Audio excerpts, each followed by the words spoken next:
Ponder on it, ponder on death, think about the death. থামেন, অনেক হয়েছে, আর না। মাঝে মাঝে কবরস্থানে যাবেন, আল্লাহ তো ছাড় দেয় কিন্তু ছেড়ে দেয় না, এটা জানেই না। আর কতদিন? অনেক দিন তো হলো এই পৃথিবীতে, চলে যেতে হবে। We have to go back to our Lord. আমাদেরকে আমাদের রবের কাছে ফিরে যেতে হবে। নাকি থেকে যাবেন? থাকবেন কে কে? কেউ থাকতে পারবো না। This is the nature of life. এটাই জীবনের নেচার, থাকা যায় না। বাংলাদেশের একজন আপকামিং স্কলার, খুব ইয়াং অ্যান্ড এনার্জেটিক একজন স্কলার, শাহাদাত হুসাইন খান ফয়সাল, আজকে মারা গিয়েছে, শুনেছেন? গতকালও আমি দেখছিলাম তাকে, গতকালও তরচাদা যুবক, আজকে নাই। This is the nature of life. কালকে হয়তো আমি থাকবো না, হুট করে চলে যেতে হয়, ঠিক না?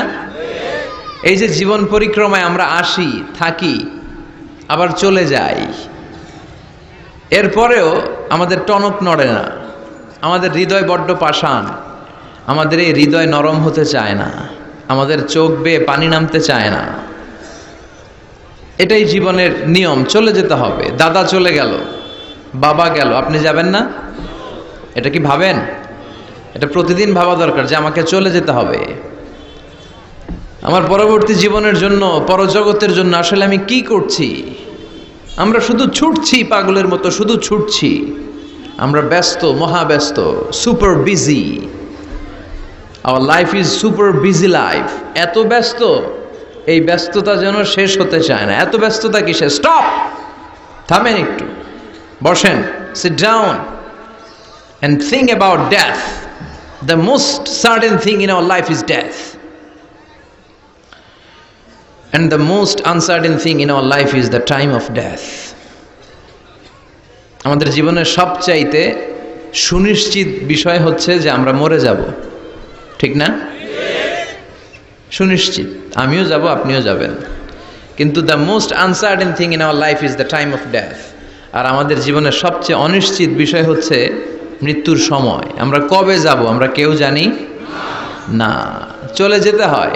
এই ছোট্ট থেকে কৈশোর, শৈশব থেকে কৈশোর, সেখান থেকে যৌবন, তারপরে অবিবাহিত থেকে হয়ে গেলেন বিবাহিত, তারপর স্বামী হয়ে গেলেন, এরপর হয়ে গেলেন বাবা, এরপর হয়ে গেলেন শ্বশুর, তারপর হয়ে গেলেন নানা। আর কতদিন? অনেক দিন তো হলো এই পৃথিবীতে, চলে যেতে হবে, ঠিক কি না? This is the nature of life. এটাই হচ্ছে এই পৃথিবীর জীবনের পদ্ধতি। একটু ভাববেন, স্টপ, একটু থামেন। অনেক ছুটছি আমরা, অনেক কম্পিটিশন, অনেক প্রতিযোগিতা, থামেন, একটু থামেন, অনেক হয়েছে, আর না। এবার একটু ভাবেন যে আমাকে চলে যেতে হবে। মাঝে মাঝে কবরস্থানে যাবেন। এই এলাকায় কবরস্থান আছে? কোথায়? আশেপাশে। কবে গেছিলেন? কবে যে গেছি মনেই নাই, ঠিক না? কবরস্থানে যাওয়ার সময়টাও হয় না। একটু যাবেন, যে তাকাবেন যে শুয়ে আছে এখানে, ছোট বাচ্চারা শুয়ে আছে, আমার মতো যুবকরা শুয়ে আছে, বৃদ্ধরা শুয়ে আছে। এখানে যারা ছিল এরাও আমার মতো হুন্ডা হাঁকিয়ে বেড়াতো। এখানে অনেক যুবক শুয়ে আছে যাদের রক্ত আমার চেয়ে বেশি গরম ছিল, যারা বাপের বেটা পালোয়ান ছিল। আজকে সব শেষ, কিচ্ছু নাই, শুধু অন্ধকার আর অন্ধকার। এই অন্ধকার যেন শেষ হতে চায় না। এজন্য একটু থামেন, একটু ভাবেন। Ponder on it, ponder on death, think about the death. মৃত্যু নিয়ে একটু ভাবেন। এই পৃথিবীর এই মরীচিকা, এই লোভ, এই লালসা, এই প্রতিযোগিতামূলক পৃথিবীর মায়াজালে আর কতদিন? একটু ভাবেন যে আমাদেরকে চলে যেতে হবে। এই কথাটাই মূলত আল্লাহ সূরাতে আমাদেরকে মেসেজ আকার দিয়েছেন, ঠিক কিনা? সূরার নাম হচ্ছে সূরাতুত তাকাসুর। কি নাম? কথা বলেন। তাকাসুর। তাকাসুর মানে হচ্ছে বেশি বেশি পাওয়ার লোভ। আরো লাগবে, খেতে পারে 5টা, হাতে নিয়ে রাখছে 10টা, কয় আরো দে। আছে না নাই? আমাদের দেশে বিভিন্ন দোয়া অনুষ্ঠান হয় না? দোয়ার পরে জিলাপি দেয়। আপনাদের এদিকে কি দেয়? জিলাপি দেয়।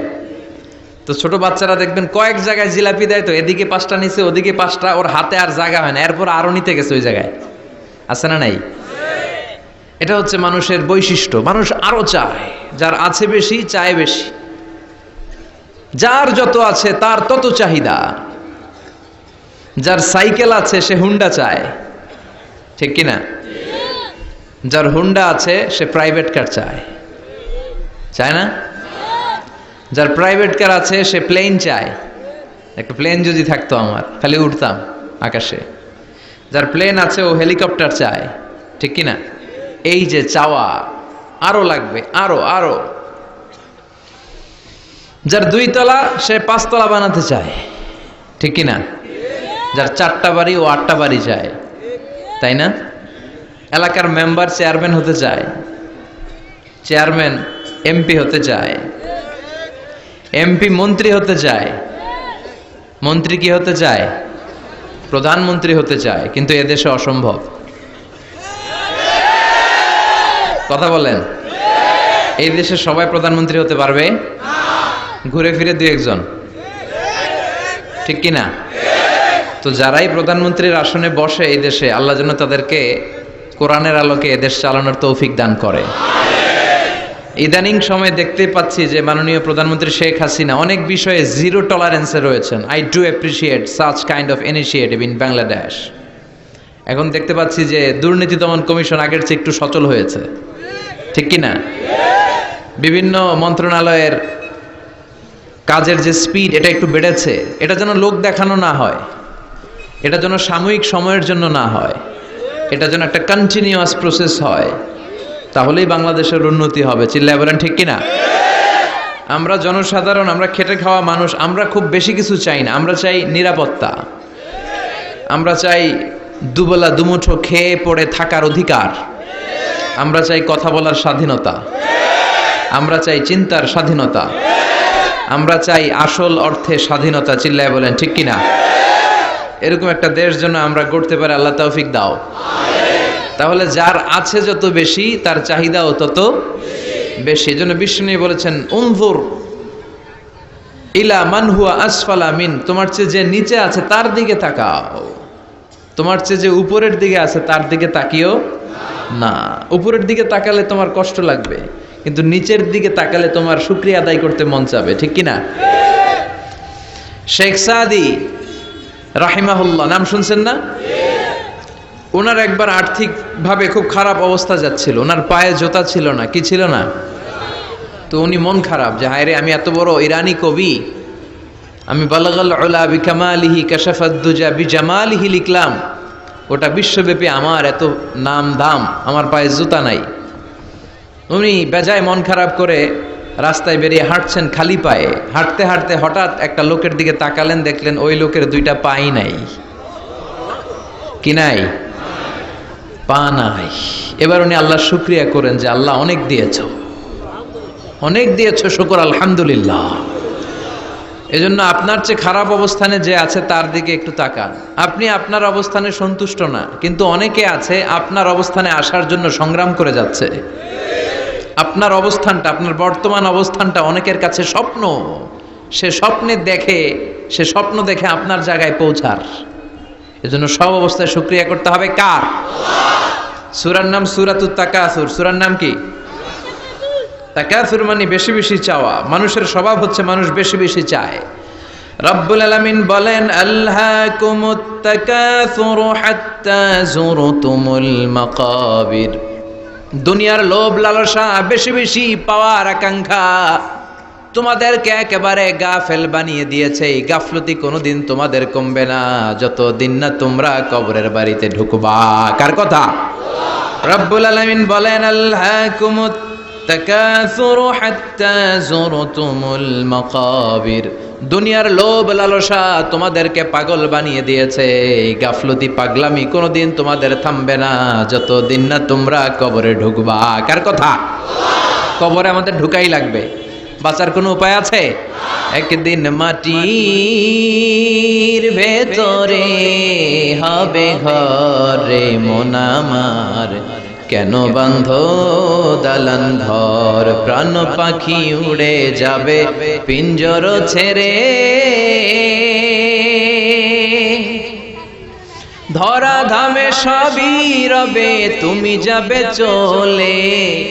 বন্ধু বান্ধব যত মাতা পিতা দ্বারা সুত সবই হবে তোমার পরে মন আমার কেন বান্ধ দালান ঘর একদিন মাটির ভেতরে হবে ঘরে মন আমার কেন বান্ধ দালান ঘর ঠিক কিনা মাটির ভেতরে আমাদের যাওয়াই লাগবে বাঁচার কোনো উপায় আছে এজন্য রব্বুল আলামিন বলেন দুনিয়াতে বেশি বেশি লাগবে আরো বেশি চাই এই প্রাচুর্যতার লোভ সম্পদের লোভ ক্ষমতার লোভ তোমাদেরকে একেবারেই গাফেল বানিয়ে দিয়েছে আখিরাতকে একেবারে বেমালুম তোমরা ভুলে গিয়েছো তোমাদের গাফলতি কমবে না যতদিন না তোমরা কবরের ভিতরে ঢুকবা ঠিক কিনা কবরে ঢুকার আগ পর্যন্ত এই যে আমাদের আরো চাই আরো লাগবে এটা কোনোদিন কমবে না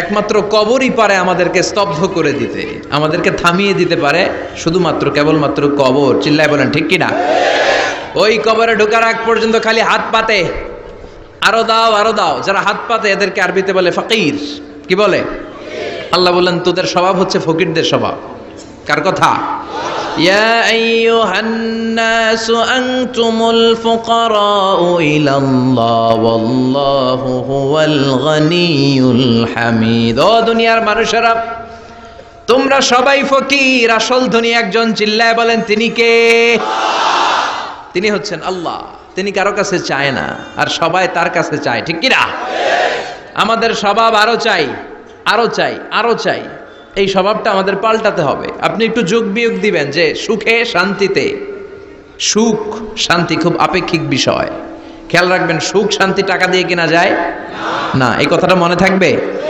আপনার যদি টাকার পাহাড় হয় খেয়াল করে বুঝেন আপনার যদি টাকার পাহাড় হয় সম্পদের পাহাড় হয় আপনি গাড়ি কিনতে পারবেন বাড়ি কিনতে পারবেন কিন্তু সুখ কিনতে পারবেন না সুখ কিনতে পাওয়া যায় আছে ফেনীতে সুখ এন্টারপ্রাইজ আছে যে জায়গায় সুখ বিক্রি করে তাহলে আজকে নিয়ে যাব আমি গাড়িতে কইরা কয়েক কেজি আছে না সুখ কিনতে পাওয়া যায় না এটা আপেক্ষিক বিষয় আবার আপনার যদি অনেক টাকা হয় পয়সা হয় আপনি খেয়াল রাখবেন আপনি খাট কিনতে পারবেন দামি কম্বল কিনতে পারবেন বালিশ কিনতে পারবেন কিন্তু ঘুম কিনতে পারবেন না ঘুম কিনতে পাওয়া যায় ফেনীতে কেউ বেছে ঘুম আপনি যদি ডাক্তারের কাছে যেয়ে বলেন ডাক্তার সাহেব আমারে 5 কেজি ঘুম দেন ডাক্তার কবে ধুর মিয়া আমারই ঘুমে ধরে না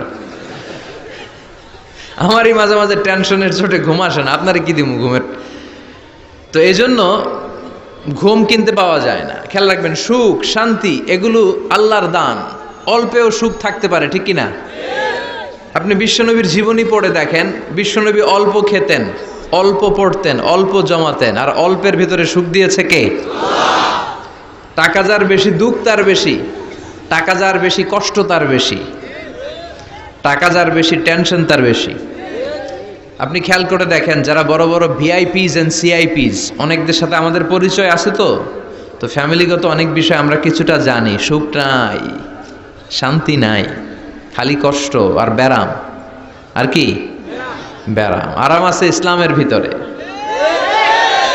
আপনি অল্প খেয়ে অল্প পড়ে শুকর গুজার হবেন এটার ভিতরে শান্তি আর আরাম ঢুকাই দিয়েছে কে আপনি খুঁজে দেখবেন যে অনেক কোটি টাকার মালিক এদেরকে সিআইপি বলে বড় শিল্পপতিদেরকে কি বলে সিআইপি কমার্শিয়ালি ইম্পর্টেন্ট পারসন এদের জন্য এয়ারপোর্টে একটা লাউঞ্জ থাকে এয়ারপোর্টের ভিতরে আলাদা লাউঞ্জ দেখবেন বড় করে লেখা সিআইপি লাউঞ্জ আমার পরশুদিন প্রোগ্রাম ছিল ফরিদপুরে তো ফরিদপুর থেকে আবার আমি রাতে চলে এসেছি সকাল 8টার ফ্লাইটে এসেছি চট্টগ্রামে তো ওখানে এখন সোশ্যাল মিডিয়ার কল্যাণে আমাদেরকে অনেকে চিনে তো ওখানে যত সিকিউরিটি আছে গোয়েন্দার লোক আছে সবাই আমাকে ধরছে যে হুজুর আপনি এখানে না বসে আপনি সিআইপিসদের রুমে চলেন আমি কি ভাই আমি তো সিআইপি না আমি মাফও চাই দোয়াও চাই বলেন না আপনি আসেন তো সিআইপি হচ্ছে কমার্শিয়ালি ইম্পর্টেন্ট পারসন এদেরকে বলে সিআইপি তো এরকম অনেক সিআইপিদেরকে আমরা চিনি ঘরে সুখ নাই শান্তি নাই স্বামী স্ত্রীর মধ্যে ভালোবাসা নাই আছে মানিল্য ধরাধরি কাটাকাটি মারামারি ছেলে মেয়েদের সাথে সুখ নাই শান্তি নাই ছেলে কথা শোনে না ছেলে টানে গাঞ্জা আছে না নাই মেয়ে করে পরকিয়া মায় দেখে কিরণমালা তো এইটা কি কোনো সংসার? এটা জাহান্নামের টুকরা। আচ্ছা, এবার আসেন অল্প পয়সার মানুষ যারা যারা ফ্যাক্টরিতে কাজ করে, রিক্সা চালায়, কুলি মজুর, দেখেন এদের রোগবালাই নাই, কষ্ট নাই, ঘরে শান্তি, নিজেও নামাজ পড়ে, আবার ফ্যামিলিতে যারা আছে ওরাও নামাজ পড়ে, ছেলেটাও নামাজ পড়ে, মেয়েটাও নামাজ পড়ে, ছেলেটাও সূরা ফাতিহা পড়ে, মেয়েটাও পড়ে, আলহামদুলিল্লাহ বলে। এটারে সুখ বলে। সুখ চিনে নিয়ে যান, এটারে টাকা দিয়ে কিনতে পাওয়া যায় না। যারা ধনী, এই সিআইপিসদের টেনশন বেশি, এদের রোগ বেশি, এমনকি এরা খেতেও পারে না। ডাক্তার তাদেরকে খুবই রেস্ট্রিক্টেড একটা ডায়েট প্রেসক্রাইব করে। ডাক্তাররা বলে আপনি গোশত খাবেন না, মাছ খাবেন না, আপনি খাসি খাবেন না, চিংড়ি খাবেন না, শুধু খাবেন ঘাস, শুধু খাবেন সবজি, ভেজিটেবল। খুবই রেস্ট্রিক্টেড ডায়েট। ভেজিটেবল খেতে পারে, অল্প লিমিটেড কিছু ভাত খেতে পারে, রুটি খেতে পারে। তার মানে খাওয়াতে সুখ নাই, ফ্যামিলিতে সুখ নাই, রাতে চোখে ঘুম নাই, ঠিক কিনা? ঘুমের ট্যাবলেট 4টা-5টা খেয়ে এরা ঘুমাতে যায়, এরপর লাফ দিয়ে ওঠে, আছে না নাই? কিন্তু ঘুমের জন্য যে ট্যাবলেট লাগে এটা রিকশাওয়ালারা জানেই না। সুবহানাল্লাহ পড়েন। This is called peace. এটার বলে শান্তি। এই শান্তি দেওয়ার মালিক কে? এজন্য রব্বুল আলামিন বলেন, আল্লাহকুমুত তাকাসুরু হাত্তা যুরতুমুল মাকাবির। দুনিয়ার লোভ লালসা তোমাদেরকে পাগল বানিয়ে দিয়েছে। এই পাগলামি কমবে না যতদিন না কবরে ঢুকো। কবরে ঢুকার আগ পর্যন্ত এই চাই চাই আরো লাগবে, এই মানসিকতা মানুষের থামবে না। মানুষ শুধু কম্পিটিশন করতে পছন্দ করে, ওর 5 তলা আমার লাগবে 10 তলা। কম্পিটিশন আছে না নাই? ফেনী শহরে আগে 10 তলা কোনো বিল্ডিং ছিল 20 বছর আগে? কথা বলেন, এখন আছে না নাই? ঢাকা শহরে আজ থেকে 20-25 বছর আগে 10 তলা 15 তলা বিল্ডিং খুঁজে পাওয়া যেত সহজে। এখন অলিতে গলিতে বিল্ডিং এর জন্য হাঁটাই যায় না। চিল্লায় বলেন ঠিক কিনা? বিশ্বনবী বললেন, ওয়ান্তাল হুফাতাল উরাতাল আলাতা রিয়া আশ-শাইয়াতাতাওয়ালুনা ফিল বুনিয়ান। কিয়ামতের আগে দেখতে পাবা কিছু লোক যাদের পেটে খাবার ছিল না, গায়ে দেওয়ার মতো জামা ছিল না, সমাজে তাদের কোনো ধরনের নাম আর ডাক ছিল না, তারা হু হু করে বড় লোক হয়ে যাবে। They will start to construct high rises, buildings in the cities. শহরে বড় বড় বিল্ডিং, টাওয়ার বানানোর প্রতিযোগিতা শুরু করবে। চিল্লায় বলেন ঠিক কিনা? এই টাওয়ার বানানোর প্রতিযোগিতা আছে না নাই? টাওয়ারের পর tower, Burj Al Khalifa, Petronas twin tower, Zamzam tower, kingdom tower, Shanghai tower, গোটা বিশ্বব্যাপী লম্বা লম্বা টাওয়ারগুলো আছে না নাই? তার মানে মানুষের এই প্রতিযোগিতামূলক চিন্তাধারা, মেন্টালিটি কখনো কমবে না যতক্ষণ না সে কবরে ঢুকে। চিল্লায় বলেন ঠিক কিনা? আপনি গোটা বিশ্বব্যাপী যদি খেয়াল করেন, যারা বড় বড় ধনকুবের আছে, বর্তমান পৃথিবীতে সবচেয়ে বড় ধনী লোকটার নাম কি চিনেন আপনারা ওনাকে? কি নাম? কত টাকার যে মালিক সে নিজেও জানে না। তার পকেট থেকে যদি 1 বান্ডিল টাকা পড়ে যায়, এই টাকাটা উঠাতে তার যত সময় লাগবে, এটা না উঠায় যদি সে হাঁটে, তার মেধার আইডিয়াগুলোকে কাজে লাগালে এর চেয়ে বেশি টাকা আরো জেনারেট হয়ে যাবে। কি পরিমাণে টাকার মালিক সে! বারেন, ওয়াফেদ বারেন, কি নাম ওর? আল্লাহু আকবার। কত টাকার মালিক সে নিজেও জানে না। প্রিন্স ওয়ালিদ বিন তালালের নাম শুনেছেন? সৌদি ধনকুবের। সৌদি বর্তমান যে বাদশা, তার আগের বাদশার ভাগিনা, কিংডম হোল্ডিং কোম্পানির মালিক। তার একটা প্লেন আছে, পার্সোনাল জেট প্লেন, যেটার 70% মেড অফ গোল্ড। একটা বিমান, যে বিমানের 70% স্বর্ণ দিয়ে বানানো। নাউজুবিল্লাহ পড়বেন না? আমার ব্রুনাইতে একটা প্রোগ্রাম ছিল, পৃথিবীর সবচাইতে বড় যে প্যালেস, রাজপ্রাসাদ, এটার নাম হচ্ছে ইস্তানা নুরুল ইমান। প্রায় 2000 কক্ষ আছে ওটার ভেতরে।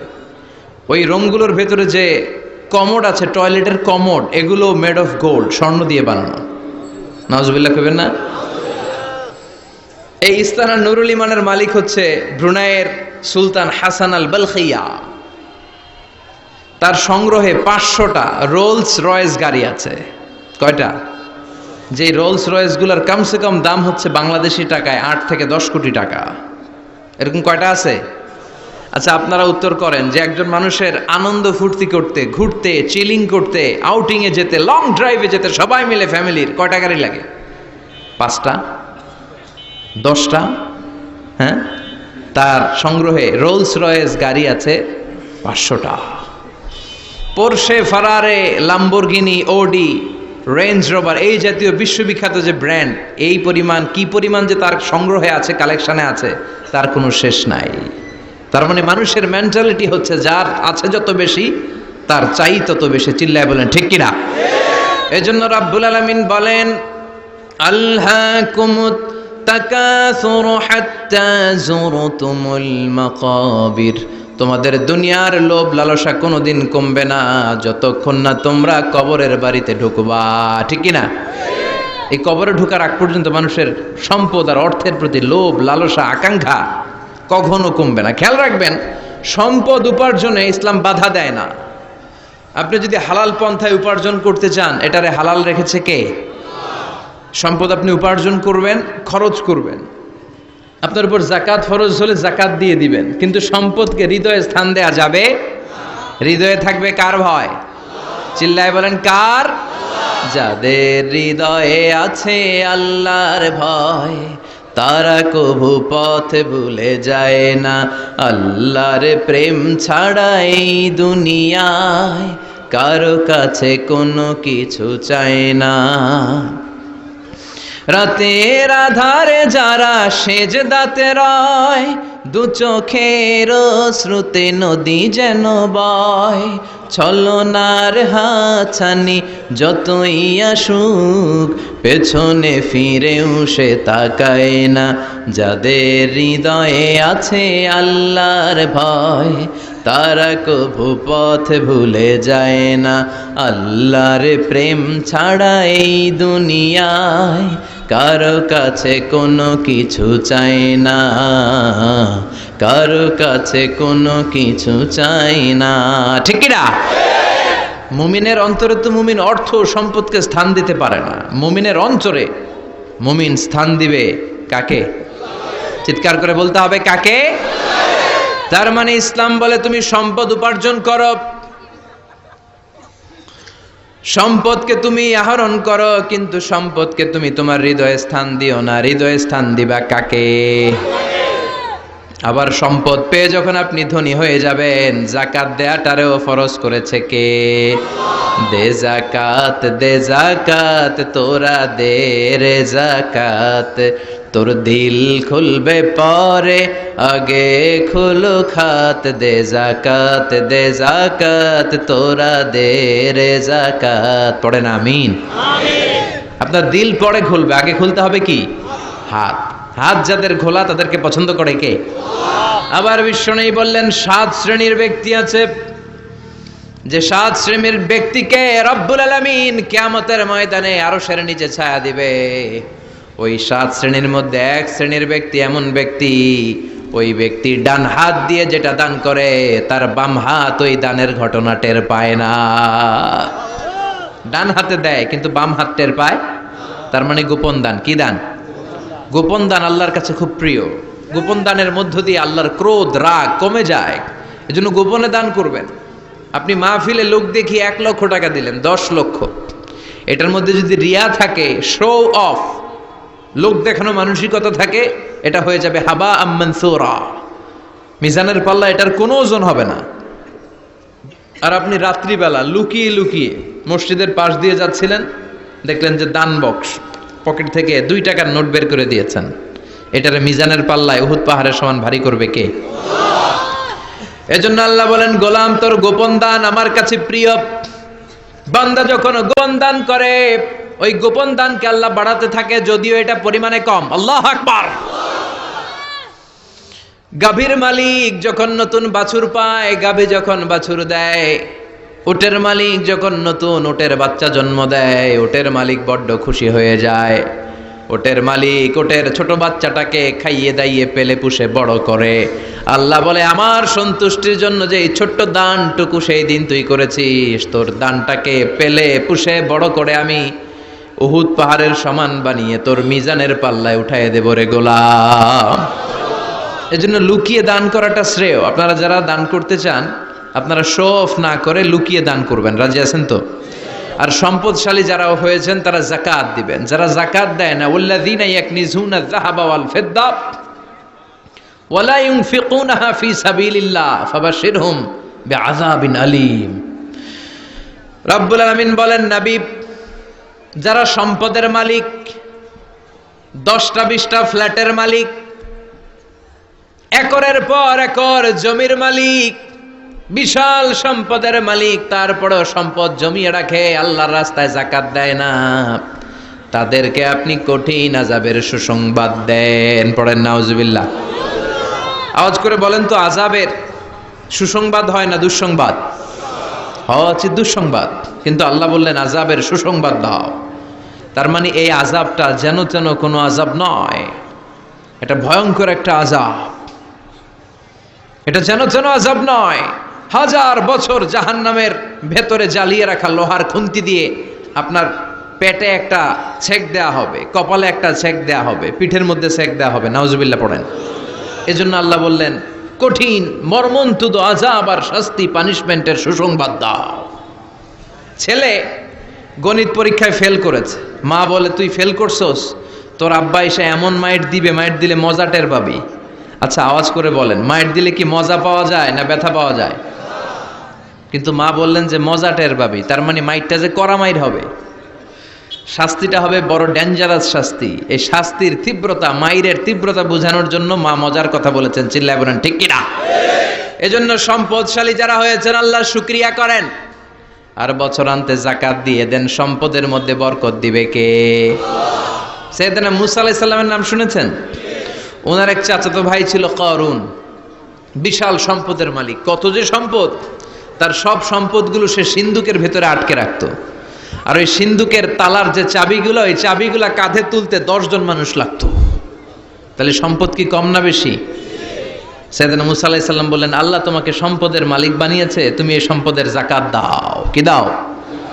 সে বলে না, আল্লাহ তো আমার সম্পদের মালিক বানায় না, ইন্নামা উতীতুহু আলা ইলমিন ইনদি, আমি আমার মেধা খাটিয়ে এই সম্পদের মালিক হয়েছি। সাইয়েদনা মুসা আলাইহিস সালাম বললেন, যাকাত দাও, না হয় আল্লাহর আযাবের অপেক্ষায় থাকো। কারণ বলে, তোমার আল্লাহরে বলো যদি পারে আমারে আযাব পাঠাইতে, আমার দিকে যদি পারে তোমার আল্লাহ যেন আযাব পাঠায়। আল্লাহরে চ্যালেঞ্জ দিস। কারে চ্যালেঞ্জ দেয়? আল্লাহ তো ছাড় দেয় কিন্তু ছেড়ে দেয় না, এটা জানেই না। আল্লাহ কি দেয়? কি দেয় না? এই কথাটা মনে রাখতে পারবেন? আল্লাহ কি দেয়? কি দেয় না? আল্লাহ ছাড় দেয়, আল্লাহ চান্স দেয়, আল্লাহ সুযোগ দেয়, আল্লাহ ভালো হয়ে যাওয়ার সুযোগ দেয়, কিন্তু আল্লাহ ভুলে যায় না, আর আল্লাহ ছেড়েও দেয় না। চিল্লায় বলেন ঠিক কি না? কারণ বলে, তোর আল্লাহরে বল, পারলে আমারে মারতে, পারলে আযাব পাঠাতে বল, দেখি তোর আল্লাহর শক্তি কত রে মুসা, আযাব পাঠাতে বল। আল্লাহ বলে, ফাখাসাফনা বিহি ওয়া বিদারিহিল আরদ। এই কথা বলার সাথে সাথে কারুনের বিশাল সিন্ধুকের বাক্স, স্বর্ণের বাক্স, রূপার বাক্স, সম্পদের বিশাল বিশাল সিন্ধুকগুলো সহ কারুনকে আমি জামিনের মধ্যে দাবিয়ে দিলাম। নাউজুবিল্লাহ পড়েন। জামিনে, এটা একটা আশ্চর্যজনক শাস্তি। এই শাস্তি আবার অন্যদেরকে আল্লাহ দেয় নাই। আল্লাহ কাউকে আযাব দিয়েছেন প্রচন্ড বাতাস, বাতাস দিয়ে আল্লাহ উড়িয়ে দিয়েছেন। কাউকে দিয়েছেন পাথর বৃষ্টি, কাউকে দিয়েছেন আগুন বৃষ্টি, কাউকে দিয়েছেন ভূমিকম্প, কাউকে আল্লাহ আকৃতির বিকৃতি ঘটিয়েছেন। দাউদ আলাইহিস সালামের কিছু কওম, তারা সাগরের মাছ ধরে রাখতো। এই মাছগুলো সাইয়েদনা দাউদ আলাইহিস সালামের কণ্ঠের তেলাওয়াত শুনতে আসতো। আল্লাহ বললেন, শনিবারে মাছ ধরা যাবে না। কি বারে ধরা যাবে না? কারণ প্রত্যেক সপ্তাহের শনিবারে আকাবা উপসাগরের তীরে বসে সাইয়েদনা দাউদ আলাইহিস সালাম ওনার সুরের ঝংকার তুলে জাবুর কিতাব তেলাওয়াত করতেন। আমাদের কোরআনে সূরা আছে 114টা, আর ওনার জাবুর কিতাবে ছড়া ছিল 150টা। আমরা পড়ি সূরা, ওনারা পড়তেন ছড়া। সুবহানাল্লাহ কইবেন না? তো ওনার গলায়ও সুর, আবার ওইটা ছড়া, গাইলে কত সুন্দর লাগে। উনি আকাবা উপসাগরের পাশে বসে ছড়াগুলো তেলাওয়াত করতেন, শিক্ষণীয় ইসলামিক ছড়া। আর এই ছড়ার সুরে মুগ্ধ হয়ে সাগরের মাছগুলো সাগর ছেড়ে দিয়ে ডাঙ্গায় চলে আসতো। আল্লাহ বললেন, দাউদের উম্মত খবরদার, শনিবারে মাছ ধরা যাবে না। রবি থেকে শুরু করে শুক্রবার পর্যন্ত ধর, নিষিদ্ধ হচ্ছে শনিবারে। আদেশটা কার? নির্দেশনা কার? মানার দরকার আছে না নাই? দাউদ আলাইহিস সালামের কওম একটু বুদ্ধি করলেন। ওরা মনে মনে বুদ্ধি করলেন যে আল্লাহ শনিবারে ধরতে নিষেধ করছে, আমরা ধরবো না, শনিবারে আমরা জাল দিয়ে বেড়ি দিয়ে রাখবো। কি করব? জাতে মাতাল তালে ঠিক। শনিবারে ধরা যাবে না, একে অপরের বলতেছে, এই খবরদার, শনিবারে মাছ ধরবি না। নিষেধ করছে কে? শনিবারে মাছ ধরা যাবে না। সবগুলো মাছ সাগর ছেড়ে দিয়ে যখন ডাঙ্গায় চলে এসেছে, ওরা শনিবারে এই মাছগুলো ধরে না, ওরা বেরি দিয়ে রাখে যাতে যেতে না পারে। শনিবার শেষ, ওরা সময়ের দিকে তাকায় থাকে, রবিবার শুরু হইলেই মার ধর। আছে না নাই? ও মিয়া, ওরা কৌশল করলে আমার আল্লাহর কি কৌশল জানা নাই? আল্লাহ বললেন, কুনু কিরাদাতান খাসিইন, তারা অভিশপ্ত বানর হয়ে যাও। আল্লাহ এক একজনের এক এক শাস্তি দিয়েছে, কিন্তু এই কারুনকে দিয়েছে ভিন্নতর একটা শাস্তি। সমুদয় সম্পদ সহ আল্লাহ তাআলা কারুনকে মিশরের ফায়ুম জেলার মাটিতে দাবিয়ে দিয়েছে। কারুনের পা পর্যন্ত দেবে যায়, কারণ ভাবছে উঠে যাবে। কোমর পর্যন্ত দেবে যায়, কারণ ভেবেছে কিছু হবে না, আমার গায়ে অনেক শক্তি, আমি পার পেয়ে যাব। গলা পর্যন্ত যখন দেবে যায়, কারণ কয়, মুসা, সব সম্পদ তোর আর তোর আল্লাহ, লইয়া যা, আমারে সাইরা দে। সব সম্পদ তোর মুসা, সব তোর, গাড়ি তোর, বাড়ি তোর, সিন্ধুকের বাক্সগুলা তোর আর তোর আল্লাহর, আমারে খালি সাইরা দে, আমি বাঁচতে চাই। আল্লাহ ছাড় দেয় কিন্তু ছেড়ে দেয় না। কারুনরে সেদিন আল্লাহ ছেড়ে দেয় নাই, ফেরাউনরে অনেক ছাড় দিয়েছে, ছেড়ে দেয় নাই। এই জন্য আল্লাহর সাথে অধ্যত্বপূর্ণ আচরণ যারা করে, আল্লাহ তাদেরকে ছাড় দেয় কিন্তু কশ্চিনকালেও ছেড়ে দেয় না। চিল্লায় বলেন ঠিক কিনা? কারণকে জামিনের মধ্যে দাবিয়ে দেয়া হলো, সম্পদ সহ জামিনের মধ্যে। আল্লাহ কারণকেও দাবালেন, কারণের সম্পদও দাবালেন, গোটা বিশ্বের মানুষের চোখে আঙ্গুল দিয়ে দেখানোর জন্য কারণের একটা ছোট্ট বাড়ি আল্লাহ রেখে দিলেন। সুবহানাল্লাহ। মনোযোগ আছে আপনাদের? তাকবীর পড়েন, লিল্লাহি তাকবীর। এই যাকাত যদি না দেন, আপনার এই আদরের সম্পদগুলো, ব্যাংক ব্যালেন্স, আপনার প্রাইস বন্ড, আপনার ফ্ল্যাটগুলো, আপনার একর একর জমিগুলো কিয়ামতের দিন কি হবে জানেন? সুজাআন আকরা, টেকো সাপ। সাপের মাথায় চুল হয়, জানেন? এই যে ফনা ধরে না, এইটা হচ্ছে সাপের মাথা। এখানে সাপের মাথায় কিছু পশম হয় আর চুল হয়, কিন্তু যেই সাপ বেশি বিষাক্ত, বিষের ঠেলায় ওই চুল পড়ে যায়।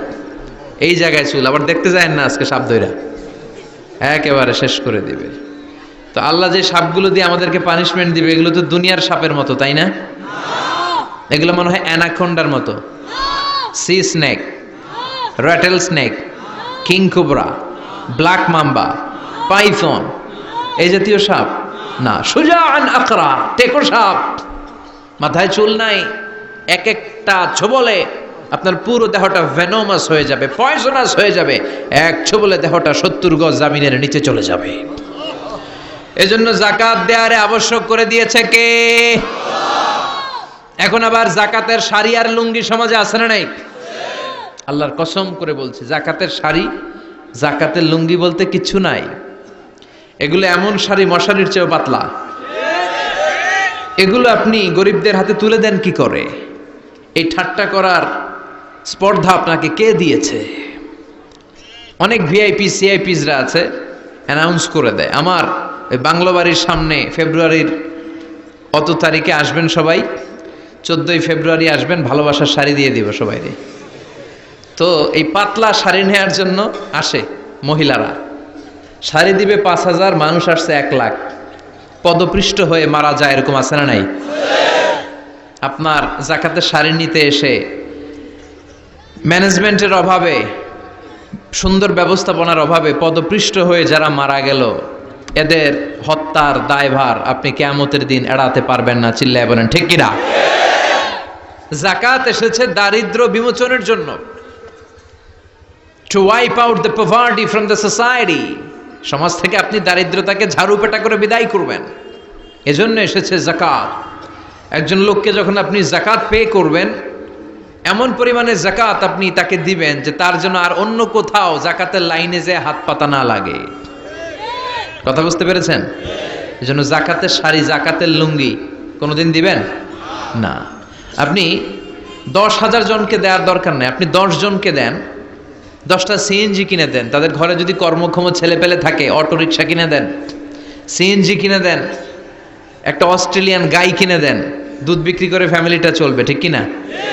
আপনি একটা চায়ের টং দোকান করে দেন, একটা ঝালমুড়ির দোকান করে দেন, তাহলে তার এই কাজের মধ্য দিয়ে তার পুরো ফ্যামিলিটা লিড করতে পারবে। চিৎকার করে বলেন ঠিক কিনা?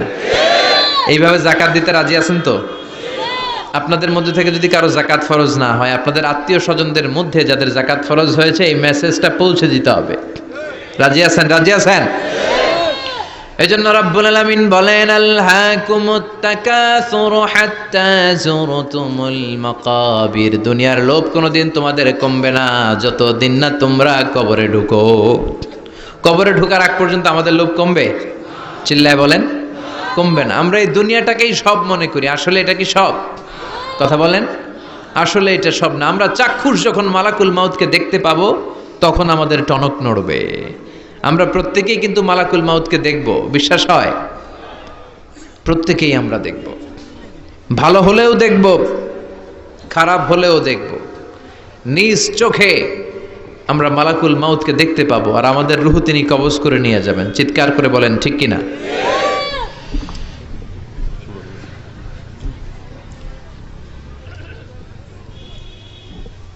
যারা মুমিন বান্দা, যারা ইমানদার, তারা মালাকুল মাউতকে দেখবে খুব সুশ্রী, সুন্দর, সাদা ধবধবে জুব্বা পরা একটা যুবকের বেশে। আলহামদুলিল্লাহ পড়েন।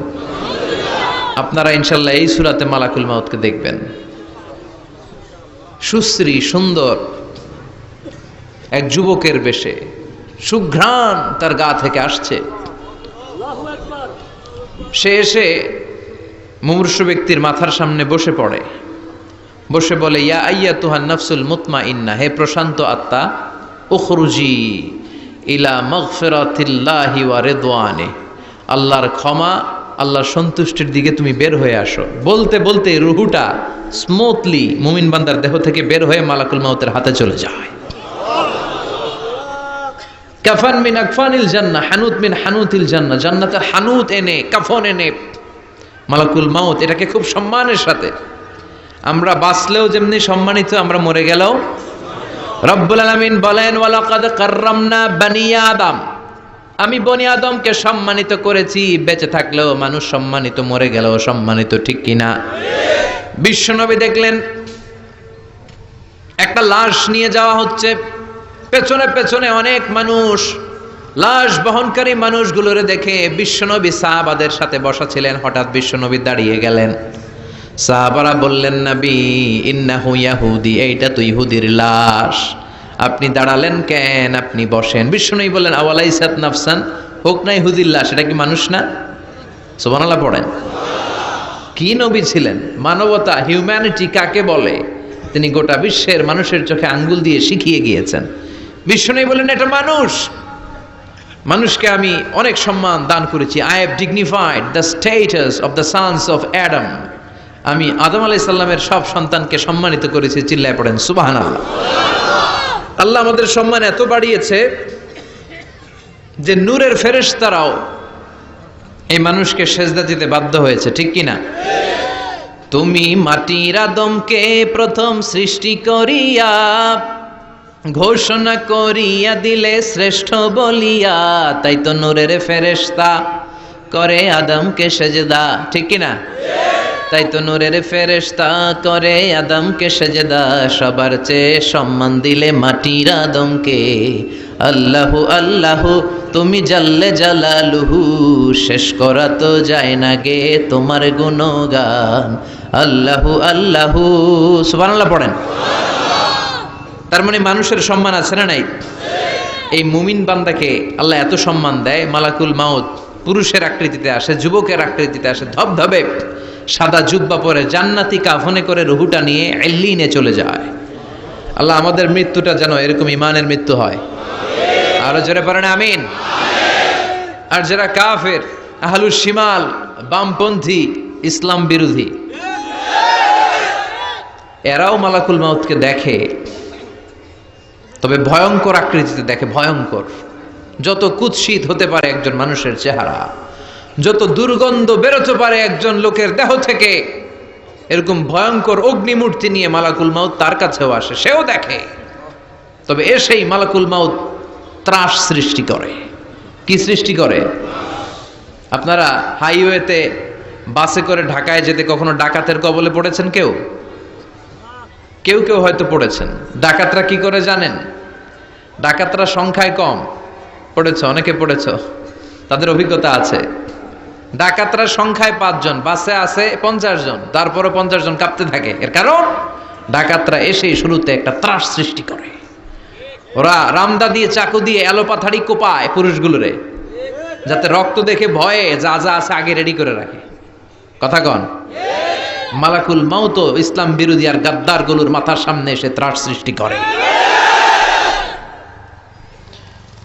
এসে বলে, ইয়া আইয়াতুহান নাফসুল খাবিসা, হে পাপাত্তা বের হ। দুনিয়াতে ইসলাম রে অনেক বাস দিয়েছিস,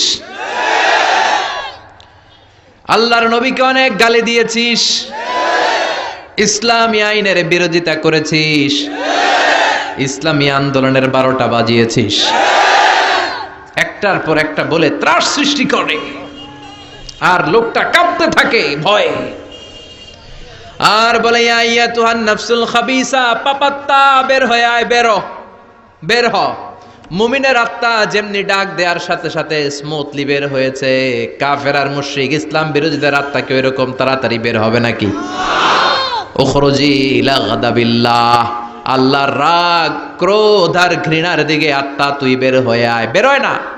আত্মা একবার ডানে দৌড় মারে, একবার বাঁয়ে দৌড় মারে, সামনে মারে, পেছনে মারে, আত্মাটা শুধু ছোটাছুটি করে। এবার মালাকুল মাউত গায়ে যত জোর আছে টেনে টেনে টেনে হিচড়ে আত্মাটারে বের করে নিয়ে আসে। আল্লাহ, এই মরণ থেকে তুমি আমাদেরকে বাঁচাও। একটা জীবিত ছাগলকে জবাই না করে তার চামড়া দেহের এক জায়গা থেকে উল্টো দিকে টেনে হিচড়ে বের করলে সে যতটা ব্যথা পায়, এর চেয়ে বেশি ব্যথা কষ্ট দিয়ে ইসলাম বিরোধীদের রুহু কবজ করা হয়। এজন্য সেদিনের অপেক্ষায় আমরা সবাই আছি, ঠিক কিনা? তখন বোঝা যাবে কার কত ক্ষমতা, তখন বোঝা যাবে কার প্রতিফল কিরকম হবে, কার আবাসস্থল কোথায় হবে, কে ডানপন্থী, কে বামপন্থী, কে জান্নাতি জাহান্নামী, সেদিন সব গোমর ফাঁস হয়ে যাবে। এজন্য রব্বুল আলামিন বলেন, আলহাকুমুত তাকাসুরু হাত্তা যুরতুমুল মাকাবির। দুনিয়ার লোভ লালসা তোমাদেরকে একেবারে পাগল বানিয়ে ফেলেছে। ক্ষমতার লোভ, টাকার লোভ, খ্যাতির লোভ, যশের লোভ তোমাদেরকে এমন পাগল বানিয়েছে, আখিরাতকে বেমালুম তোমরা ভুলে গিয়েছো। তোমাদের এই গাফলতি কশিনকালেও থামবে না, কমবে না, যতদিন না তোমরা কবরে ঢুকবা, ঠিক কিনা? এজন্য প্রিয় ভাইরা, একটু থামেন, স্টপ, সিট ডাউন, একটু ভাবেন যে আমাদেরকে চলে যেতে হবে। আমরা আজীবন থাকতে আসি নাই। এই দুনিয়াটা একটা মরীচিকা, তাই না? এই পৃথিবীটা একটা মায়াজাল, এটা একটা ধোঁকা। এই মায়াজালের ভেতরে আমরা পড়ে আছি। এই পৃথিবীর দৃষ্টান্ত হচ্ছে 4টা স্বর্ণের টুকরা আর 3টা লাশের মতো। আওয়াজ করে বলেন তো, স্বর্ণের টুকরা কয়টা? লাশ কয়টা? অনেক অনেক আগের জামানায় 3 জন যুবক তাদের কর্মসংস্থানের জন্য বেরিয়েছে। পথিমধ্যে তারা গুপ্তধন পেয়েছে। কি পেয়েছে? 4টা স্বর্ণের টুকরা পেয়ে তো মহা খুশি। আমরা বেঁচে গেলাম, আমরা ধনী হয়ে গেলাম, আর জীবনে আমাদের দুঃখ নাই, কষ্ট নাই। এবার মানুষ 3 জন, স্বর্ণের টুকরা 4টা, একটু ঝামেলা হয়ে গেল না? 4 জনে 4টা পাইলে ভালো হতো না?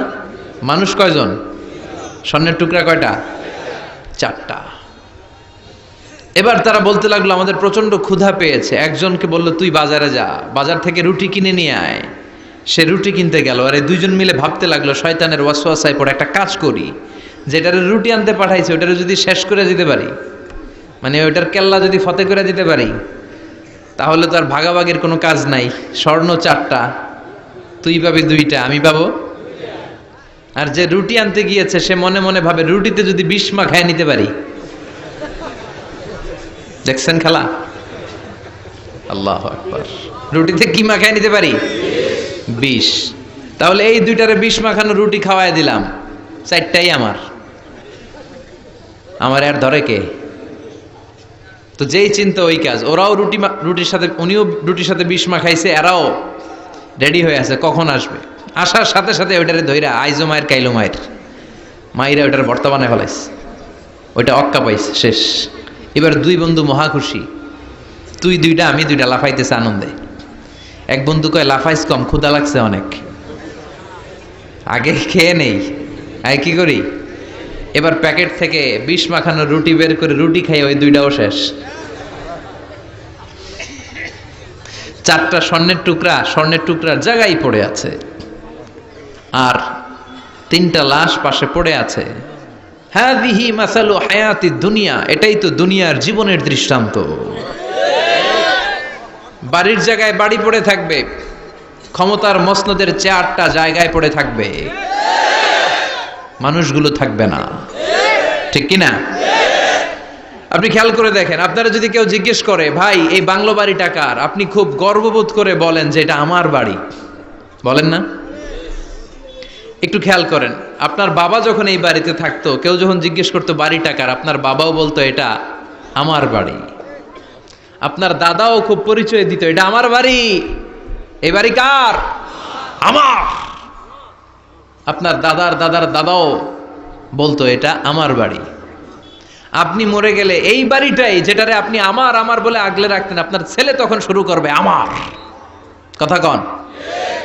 ছেলে মরে গেলে নাতি বলবে আমার। ছেলে বা নাতি যদি এই জায়গাটা বাড়িটা বিক্রি করে দেয়, যাদের কাছে বিক্রি করা হলো, তখন তারা শুরু করবে আমার, ঠিক কিনা? পরের জায়গা পরের বাড়ি, ঘর বাঁধিয়ায় আমি রই, আমি তো সেই ঘরের মালিক নই। সবকিছুর আসল মালিক কে? সেজন্য আল্লাহ বললেন আলহাকুমুত তাকাসুরু হাত্তা যুরতুমুল মাকাবির। দুনিয়ার লোভ লালসা তোমাদের কমবে না যতদিন না তোমরা কবরে ঢুকবা। বিষ্ণু বললেন লাউ আন্না লিকুল্লি ইবনি আদম ওয়াদিয়ান মিন যাহাব, পৃথিবীর প্রত্যেকটা মানুষকে যদি আল্লাহ একটা করে স্বর্ণের পাহাড়ের মালিক বানিয়ে দেয়, আহাব্বা আইয়াকুনা লাহু ওয়াদিয়ান, সে আরো একটা স্বর্ণের পাহাড়ের মালিক হওয়ার চেষ্টা করবে।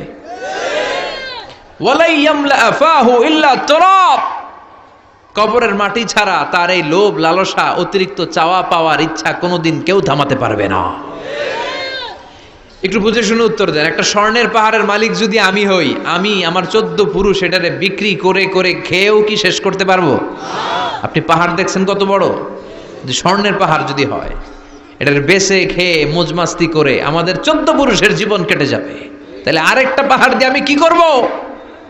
এটা মানুষের স্বভাব, যার আছে বেশি সে চায় বেশি। আল্লাহ বলে থাম, একটু থাম, অনেক হয়েছে, আর না, তোমাকে চলে যেতে হবে।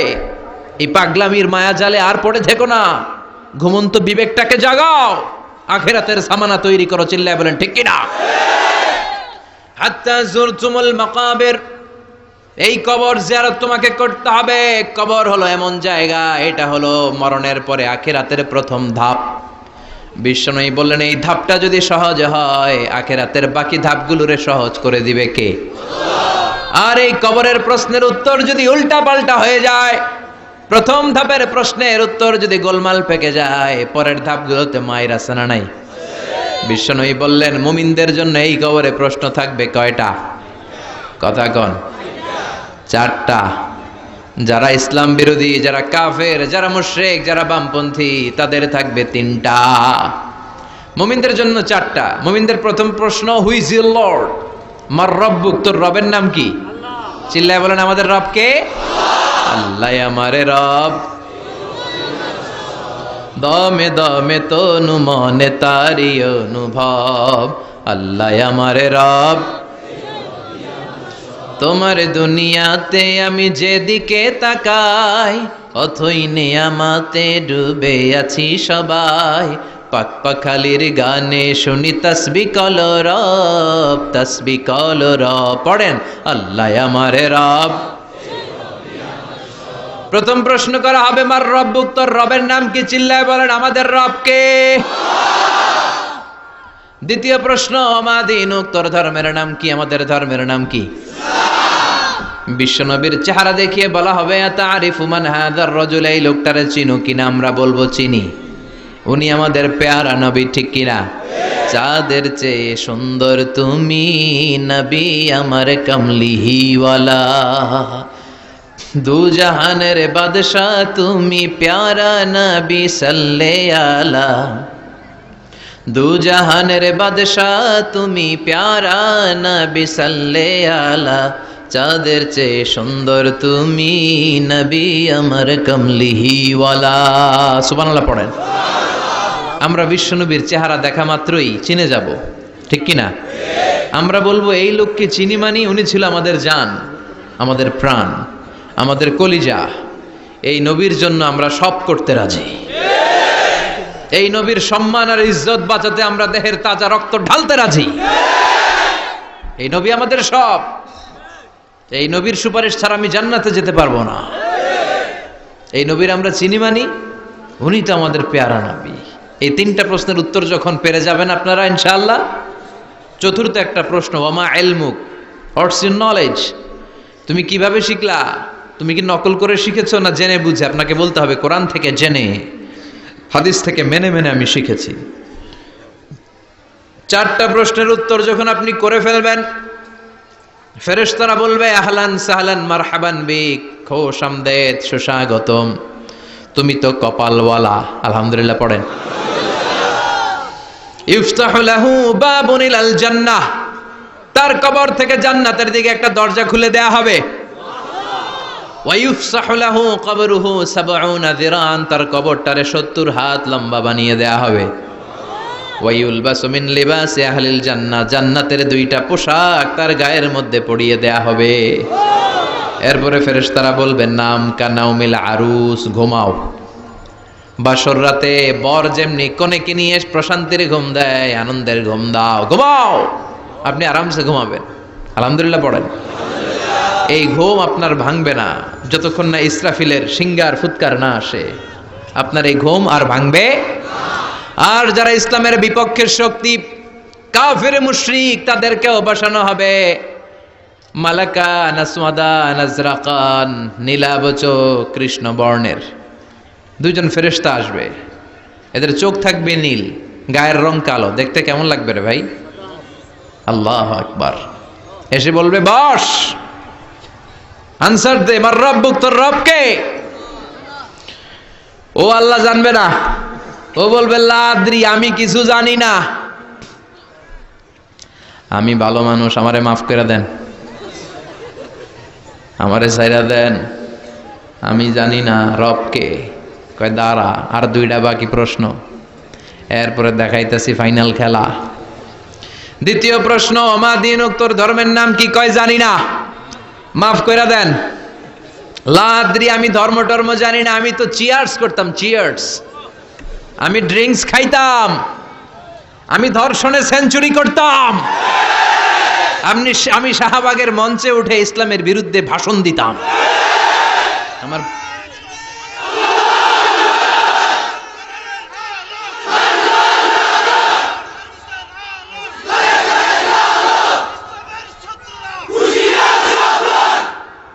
সে পাগলের মতো বলবে লা আদ্রি, আমি কিছু জানি না, আমি কিচ্ছু মনে করতে পারছি না, কে আমার রব? আমার কিছু মনে নাই, আমার জীবনটা আমি ডেডিকেট করেছি ইসলামের বিপক্ষে, আমার জীবনটা আমি শেষ করেছি কোরআনের বিপক্ষে। দুইটা প্রশ্ন শেষ, বাকি কয়টা? এবার বিশ্বনবীর চমৎকার নূরানি চেহারাটা দেখিয়ে বলা হবে আতারিফু মান হাযার রাজুল, এই লোকটারে চিনো নাকি? সে বলবে আমি এই লোকটারে চিনি না, আমার দলের লোকেরা যা করতো, নাস্তিকরা যা করতো, আমিও তাই করতাম। সবাই লোকটারে গালি দিত, আমি ওই লোকটারে গালি দিতাম। আমি এই নবীর বিরুদ্ধে ব্লগের মধ্যে উল্টা পাল্টা লিখতাম। আছে না নাই? ফেরেশতারা বলবে লা দারাইতা ওয়ালা তারাইতা, তুই তো পোড়া কপাল, তুই একটা প্রশ্নের উত্তর করতে পারলি না, ফায়ুতরাকু বিমাতারিক মিন হাদিদ, লোহার হ্যামার দিয়ে এবার পিটিয়ে পিটিয়ে ওর গায়ের গোশতগুলো থেতলে ফেলা হবে। ওয়ায়ুকালু লিল আরদি, জমিনকে বলা হবে ইলতাইমি, ও কবরের জমিন, কবরের মাটি, দুই দিক থেকে তুই চাপা দে। কি দে? দুই দিক থেকে চাপা মার। এক একটা চাপার চোটে পাজরের হাড়গুলো ভেঙে টুকরো টুকরো হয়ে যাবে। আল্লাহ, এই পরিস্থিতি থেকে, ওই কঠিন বিপদের দিন তুমি আমাদের বাঁচিয়ে দিও। আমরা যেন সবগুলো প্রশ্নের যথাযথ উত্তর করতে পারি, তুমি তৌফিক দাও। এজন্য আল্লাহ বললেন, আলহাকুমুত তাকাসুরু হাত্তা যুরতুমুল মাকাবির, তোমাদের লোভ লালসা কোনোদিন কমবে না যতদিন না তোমরা কবরের ভেতরে ঢুকো। এই কবরে আমাদেরকে যেতে হবে, ঠিক কি না? এটা থেকে পালাবার কোনো সুযোগ আছে? কোনোভাবে বেঁচে থাকা যাবে? এজন্য মাঝে মাঝে কবরে যাবেন। কই যাবেন? বিশ্বনবী বলেছেন, নাহাইতুকুম আন জিয়ারাতিল কুবুর, একটা সময় তোমাদেরকে কবর জিয়ারত করতে নিষেধ করেছিলাম, আল আনা ফাজুরুহা ফাইন্নাহা তুযাক্কিরুল আখিরা, তবে এখন সমস্যা নাই, এখন কবর জিয়ারত করো, কেননা কবর জিয়ারত করলে আখিরাতের কথা স্মরণ করায় দেয় কে? মাঝে মাঝে কবরস্থানে যাবেন আর ভাববেন যে এখানে আমাকে আসতে হবে, চলে যেতে হবে আমাকে, এটা আমার আসল জায়গা।